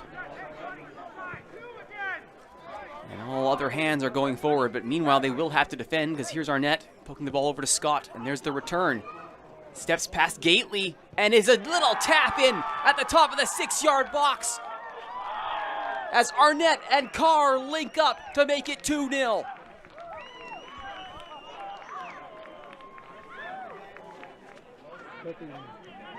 Well, it was Carr who got the first goal last year. He's got the insurance one now. Set up by Arnett.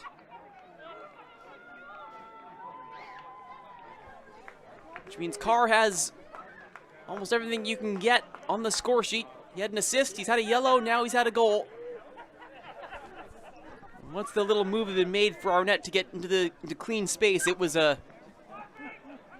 almost a fait accompli there, and Carr from that distance, with that much time, not likely to miss. Cowichan 2, Vic West 0. This was how it ended last year. What do Vic West have? What dice can they roll here to try and find a pair of goals to send us to extra time?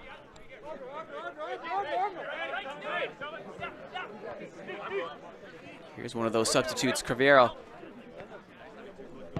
Out wide to Heath, the return ball, never quite made it. DeGroot was in the box as well.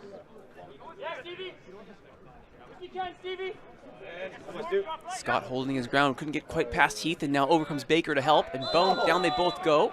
And referee will give that the way of Cowichan. Heath being the one who tumbled on top.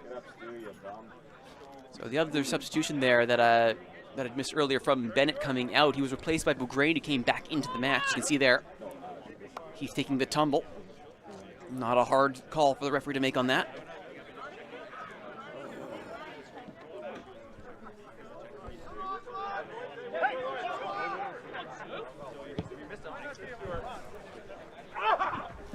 Mavrikos down again, and once again, him and Carr coming together. And referee is not interested in the slightest play still going here. Achurch comes out, does get one hand on it. Some help from James, gets it away from danger. This is what Vic West have to do. They need to get the ball forward and in numbers. Any chance is a good chance at this point when you're down by 2. In comes Yusufi there to try and win that one back. It'll be out for a throw instead.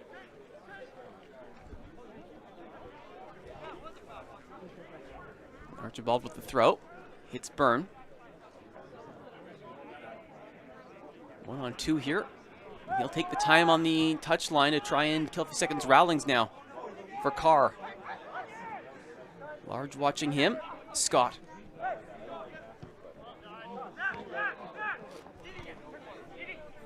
And Scott against Ioannis Mavrikos. Carr centrally. Gets away from Yusufi. James. Little hook back, gets around Bougrain.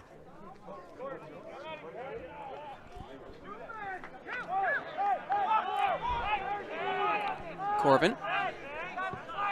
Archibald flares it over to Baker. It's keep away here for Cowichan, though they've still got 12 minutes to go, plus there will be time added on for the delay due to the injury to McIntyre. I mean, that little barge in the back is going to get the referee's attention, and there will likely be a talking to. And this may end up in cards, and if that is Gately, he's already on a yellow. Large is trying to plead the case of his teammates here to the referee. It may only be a card, or may only be a foul, which would be a small mercy considering the tempers that are starting to flare here. And that is, looks like that's all it will be. Substitution currently queued up for Vic West. They have one player ready to come in maybe to help with this attack.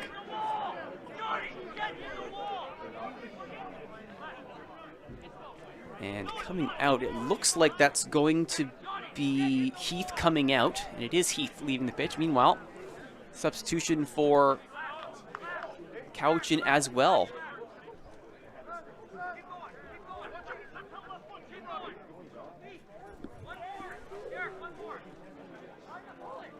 So that is Jose Muro coming in for Cowichan. And with Heath coming out for Vic West. Fresh leg reinforcements available. And that looks like it's going to be Anton Solonikov. He'll immediately be asked to defend this. Taken by James Lowe. That's right at McIntyre. Set piece trickery. All well and good, except when it doesn't work. Rhodes looks long. Meanwhile, flag goes up for offside. And referee's playing advantage here. So it might have been a foul while the flag came up on this near side, but referee's fine with it. And the other sub for Cowichan in that kerfluffle of subs there, Todd Vass, 19 in black, also onto the pitch now.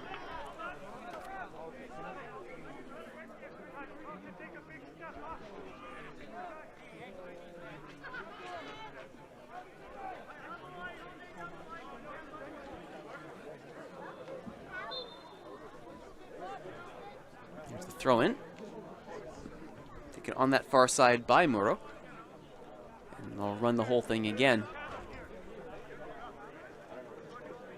So still no Wes Barrett.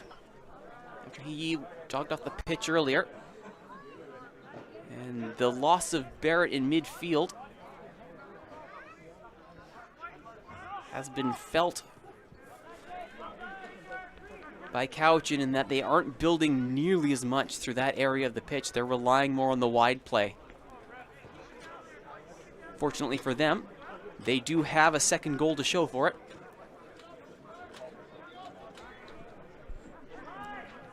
Touchdown by Rawlings. Goes central, blocked by Rhodes, well read.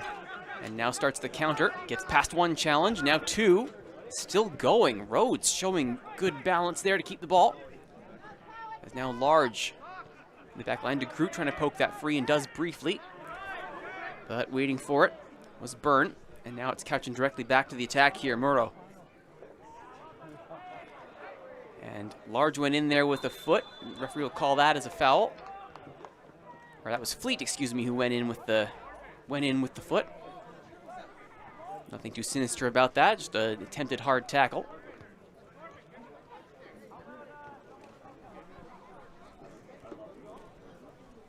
As you can see there, it's definitely clumsy by Fleet there, so the foul is the right call. No need to card that.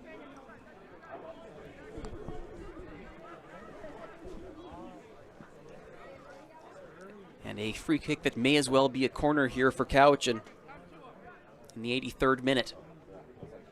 Pops up, headed clear. Notice Mavrikos with the clearance there. Heath is now back onto the pitch for Vic West as they roll their subs faster than I can keep up with them. Looking for someone to provide that spark. Bougrain waits. Wants some help. Finds it in the form of DeGroot. Goes long. There's Mavrikos. Can he keep this in? It's a bit of an ask there. At pace with that delivery. And it does go over the end line there, so it'll be a goal kick for A-Church. He has rather notably deferred all of those goal kick responsibilities to his defenders. And the system is working.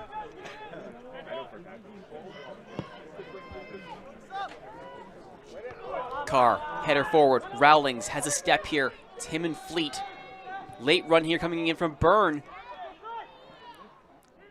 Now takes the shot. Good save from McIntyre. Follow up. Across the face of goal. No one there. Rowling central. Carr! Oh, Carr shanked that one far left. He was slightly closer when he scored the one goal, so it is technically slightly trickier to score from further away. But from that distance, Carr had his head in his hands. He knows he should be hitting the target at the very least.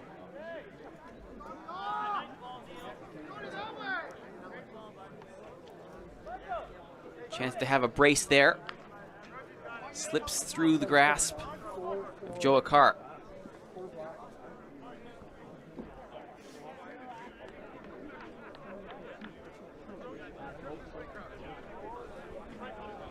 Rhodes standing over this goal kick. Time not the friend of Vic West here. They need to find a brace somehow. 85th minute. Mavrikos subbed off. As Vic West goes through all of their bench here, trying to find somebody.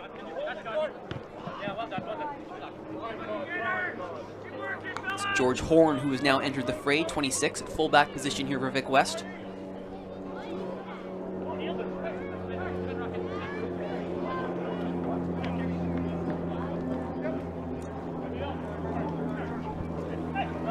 Arnett trying to get through. Horn guides him to the midfield. Rhodes throws off the rest of the attack.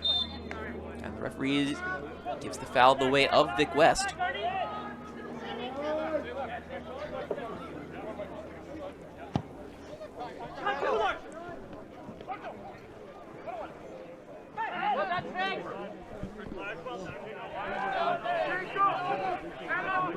Byrne out wide. Sends the back pass. Cowichan will happily take their time building this up. Winter and Corbin have to be careful though. The press is getting higher and higher from Vic West, and it has to be. It's now or never time for the team in green. Heath now fairly high up as well.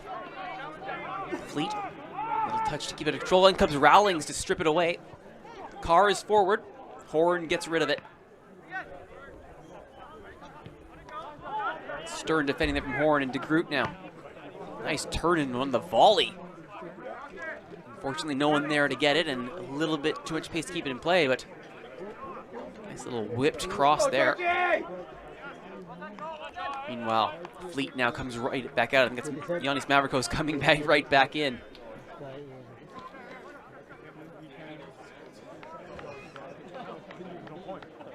Meanwhile, on the Cowichan side, Carr coming out and Anderson coming in. Which is not a bad idea. Carr is certainly, referee has one eye on him. Scott now in a more familiar position in the center of things. Sent forward. Arnett.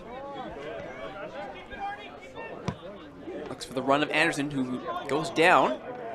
The referee's fine with it, says you fell yourself. A little waggle of the finger there from the referee, and Horn will retrieve this for Vic West. 88th minute. Knocked down by Scott. Arnett. Smart play, but Donald's too long on the ball, and now Heath chance to move in. Good initial block there by Solonikov's block ultimately goes for nothing as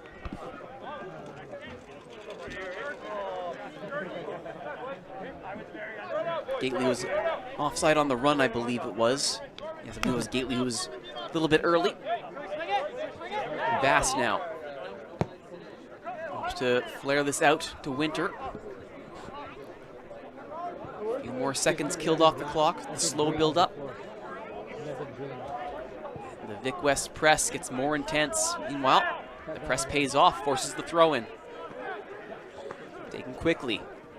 DeGroot with the return. Mavrikos looks up the line. There'll be another throw. Any control is good control if you're Vic West. At this point, you have a chance to throw a ball into the box or cross a ball into the box. You take it at this point. Flicked header. DeGroot not able to get there. Still Vic West's ball though. There's the captain, Large, out wide. Heath. Good jog to keep this in, but he will. Up against Arnett at the corner flag. And Arnett does come out ahead of that. A tough battle too, and Scott will take it the rest of the way over the head of Large. Only the one attacker forward, and it's Rowlings. It's Rhodes, who is the last defender back. A little clip to get some space and separation, and Rhodes looking for help here. Now wide he goes, Mavrikos. Large shows in midfield. Ivory Coast will go on the run though. Large, away from Anderson. Horn.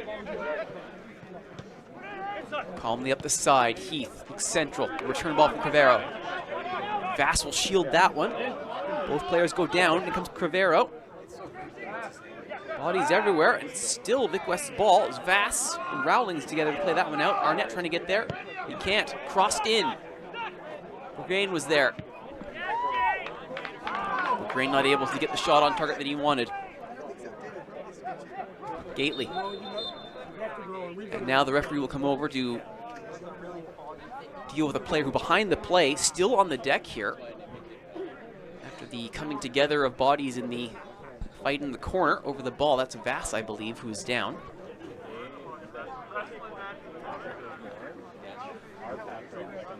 He's back up on his feet though, and the referee will be sure to add time on for this. As we have completed the 90. We're into the 91st minute. We're on the referee's mercy right now.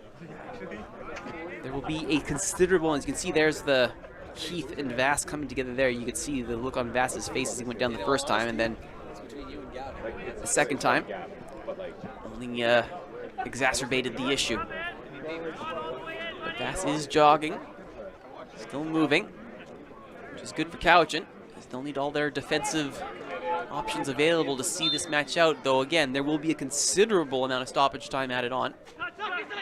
Unclear how much it will be. Gately looks long. He wants Heath. Weird header from Vass. It'll be a corner.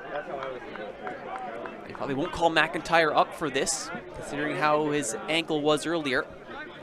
But they will have every other available body you would imagine in the box for this. Church, you can see organizing the defense for Cowichan. Are they thinking short corner? Nope, they're going to do that again. Referee wants them to take that again.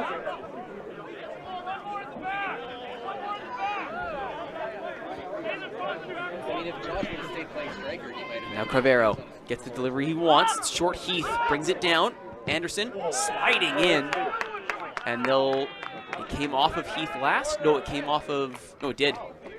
Off of a Vic West player last. So the goal kick goes the way of Cowichan. So there's Heath with the bring down initially. And then, yes, it is off of Heath left.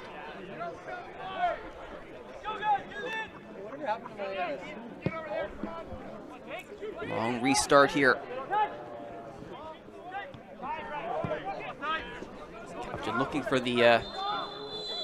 for the quick ball, but unfortunately very offside, as the line for Vic West is basically the midfield stripe, so not much space to go to try and get behind the line here for Cowichan. Vic West throwing everything forward and staying forward. High boot there. Is that Winter contacted the head of Heath? Now the referee's going to stop. I think he's seen now. And Large is going to plead the case of how is that not a card?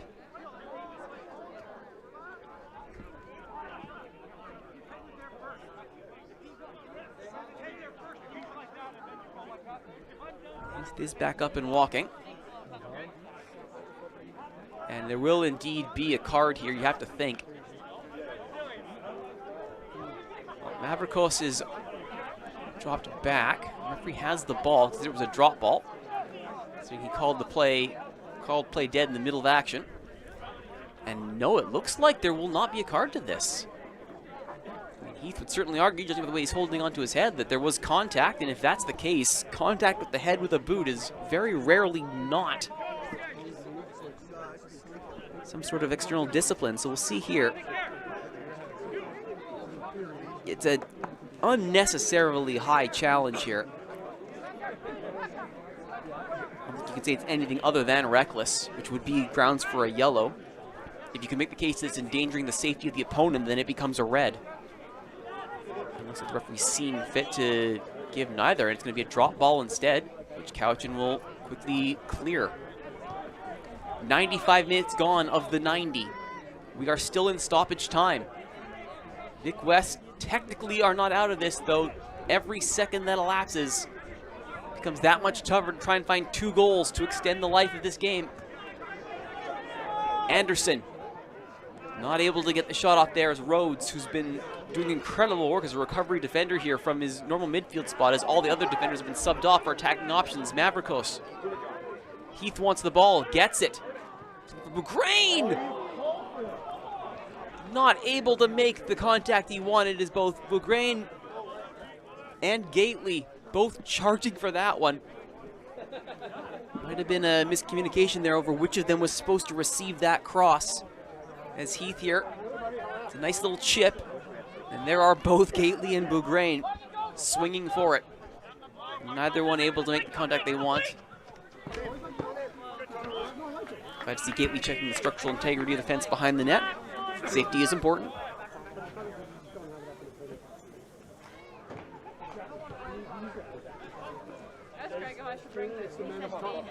Fast to take the throw on the near side here for Cowichan. Anderson knocks it down. DeGroot steps in. Large. Horn. Gets through the press. Solonikov to Large. Mavrikos. Might as well call him a winger now. He's so far up the pitch. Heath. Large. Blocked that time by Scott. Not fully cleared. Cravero. On the deck for Heath, cleared. And that will be it. It turns out 6 minutes is enough for stoppages. And much like last year, a 2-0 victory for Cowichan 49ers. That is their 7th Tony Grover Masters Cup.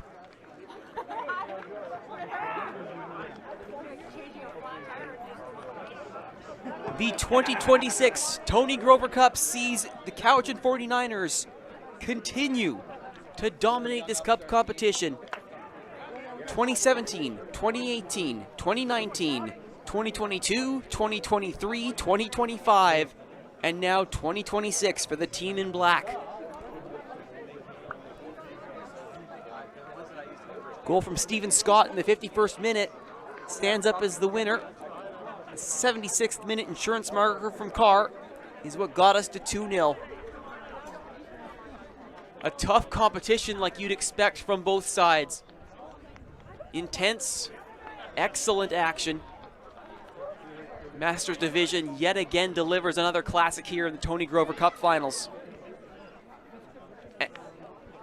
Let's take a look at some of the best parts of this game, shall we? And there were quite a few of them. Starting with the reveal of Darian Achurch in his Superman-inspired goalkeeper kit. I swear the man cannot wear a bad piece of goalkeeping kit. It is not possible. Meanwhile, McIntyre at the other end. Getting it done. Soaring through the air of the save from Achurch. And pawing one down. It might have been going over, it doesn't matter. Even a nice save from McIntyre as well, so the goalkeepers were busy. Scott, big presence in midfield. That's why we ended that first half, and part of the reason why we ended that first half tied at 0-0. And then, once things started getting a little more physical, you can see Carr and Mavrikos coming together there. It set up moments like that where Scott found his way through. A nice little ball from Carr. Carr tried to add a quick second one there. McIntyre equal to the task. But this time, McIntyre again. With aplomb. There you could see coming up a little bit short on a routine catch, and suddenly McIntyre was dealing with an injury. Carr got himself a card for this. Large responding in kind there on Baker. But Carr wanted that goal, and eventually he got it from just outside the 6-yard box, set up by Arnett. That's how we got to 2-0. We got a little bit chippy by the end of it, which makes sense considering both these clubs know each other well. First and second in league play, and winner and runner-up here in the 2026 Tony Grover Cup Finals. Cowichan defends their trophy 2-0 in front of a raucous crowd here at Leyritz Park. My name is Arturo. Thank you so much for watching. We'll be back in just a few moments with the Sir John Jackson Cup Final.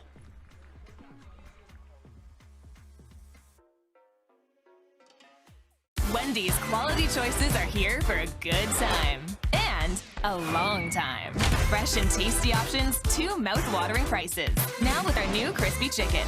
It's an unlimited time offer, so you can try it now and later. Mom? Have a daughter that likes nice things? Mom, make that too. You belong on the inside. Every Sephora Beauty Insider can redeem points for savings, products, and more.